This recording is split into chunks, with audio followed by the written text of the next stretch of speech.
J'ai pas moi, mais en tout cas je jette pas le chien. Hein. Après je me battrai, après s'ils sont 4 contre moi, ils vont peut-être me jeter avec le chien. Mais voilà, moi je sauverai le chien, je ferai en sorte de le porter sur mes épaules, de prendre une planche, mais j'abandonnerai pas le chien. Voilà, on va dire ça, hors de question. Et un verre, super. On va le mettre là.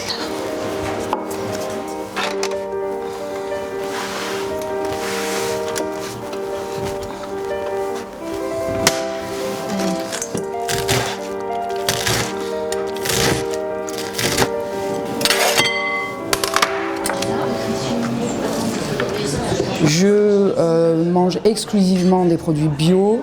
Je suis instinctivore. Je suis plutôt flexi-végétarien.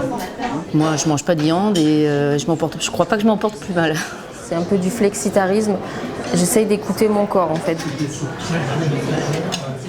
Notre corps, c'est notre véhicule dans cette vie. Hein. C'est pas notre voiture, c'est pas notre moto, c'est pas notre vélo, c'est vraiment notre corps qui nous transporte, qui va nous faire passer les années les unes après les autres. Alors aujourd'hui, vous avez un curry de butternut et chou rave. Vous avez une petite salade de choux chinois et une pizza. Ici, c'est un centre de rencontre, vraiment. Les gens se rencontrent, les gens testent, les gens apprécient. Il y a une super ambiance. La bière c'est la boisson de gingembre. Ouais, pour faire des limonades, pour faire fermenter. Happy Green Food qui veut dire en anglais nourriture joyeuse, parce que c'est ce que c'est pour moi. C'est plein de couleurs et donc et plein de vitamines, plein d'enzymes, plein de nutriments, d'oligo-éléments, tout ce que dont notre corps a besoin. J'ai rencontré l'alimentation vivante avec Thierry Casanovas il y a 7 ans, Irène Grosjean aussi. Je vais dans 2 minutes, je regarde juste une date.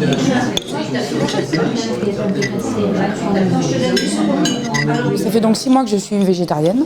Donc je ne mange plus de viande, plus de poisson, plus de produits de la mer. Tout simplement, à l'occasion d'une conversation avec une ostéopathe du secteur, je lui ai juste demandé si elle était végétarienne. Et très étonnée, elle m'a répondu « Évidemment que je suis végétarienne, j'aime les animaux, pourquoi est-ce que je les mangerais ?»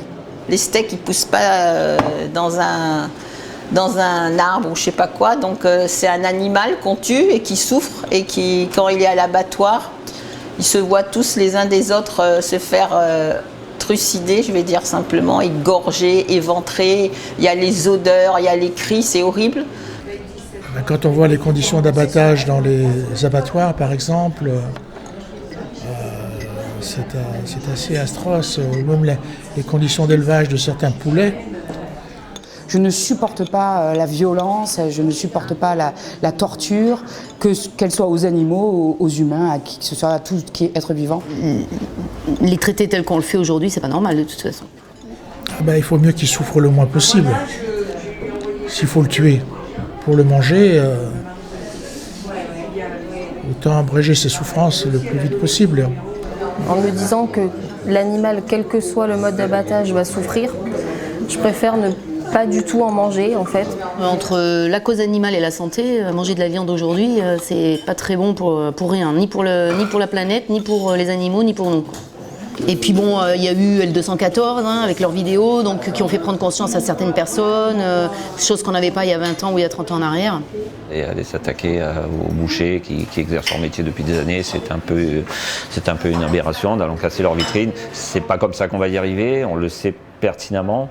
Après, on ne peut pas empêcher certaines personnes d'être dans la colère et d'agir sur ce genre d'action.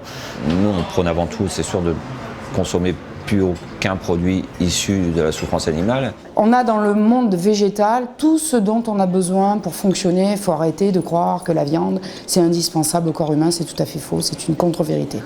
Sur le site L214, il y a Vegan Pratique, voilà, qui permet aux gens de trouver une belle lisibilité au niveau de ce qu'on peut consommer, ce qu'il faut éviter.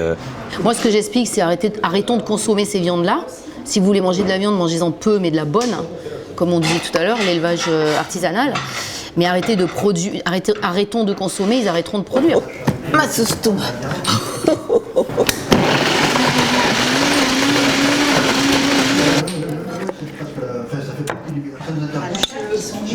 On va dire 10 ans sûr que je mange pas de poisson, pas de lait et j'ai pas l'air malade, hein, j'ai pas perdu mes dents, j'ai pas perdu mes cheveux. Il faut avoir une alimentation très variée, manger des oléagineux, manger plein de légumes. Que ton médicament soit ton aliment, comme disait... Qui c'est déjà? Je sais plus qui. Hippocrate, peut-être Hippocrate. Oui, ça doit être celui-là. Après, je dis pas s'il y a des gens qui peuvent pas manger peut-être un bout de viande de temps en temps. Pas mon cas, mais bon, s'il y en a qui peuvent pas s'en passer, mais c'est mieux qu'ils mangent une bonne viande, quoi, qui est bio, qui a été élevée avec respect. Donc vous avez un petit curry crémeux avec du butternut et du chou rave, un petit cracker avalé de coco et de dattes. Ça c'est la pizza. Ouais. Ça c'est un petit fromage à moi, cajou et aux herbes, avec un petit toast au poireau, un petit cracker au poireau. Et ça c'est une petite salade de chou mariné. Corinne nous donne énormément de conseils sur cette façon d'élaborer les aliments, justement. J'essaie de me rappeler la recette. Corinne, les pois chiches, t'en fais quoi? Tu fais quoi comme, avec des pois chiches germés et passés avec de la tahine? Ça fait quoi, des pois? Le houmous. Le houmous, voilà, c'est la recette. Le houmous avec des pois chiches germés. J'ai des gens qui me disent oui, moi je fais des légumes, tout ça, mais bon, à la fin je tourne en rond. Je ne sais pas comment les associer, comment les manger, donc je leur explique que voilà, les légumes, déjà une priorité. Je pense que c'est d'avoir plusieurs petits ustensiles qui nous permettent de les couper en petits dés, les râper, faire attention à mettre des légumes croquants, d'autres moins croquants, à mettre un peu de craquant, et puis surtout faire des bonnes sauces, qu'on n'a pas besoin de mettre plein d'huile. On peut écraser un avocat ou du jus d'orange avec une petite purée de cacahuètes et ça fait des super bonnes sauces pour des bonnes salades.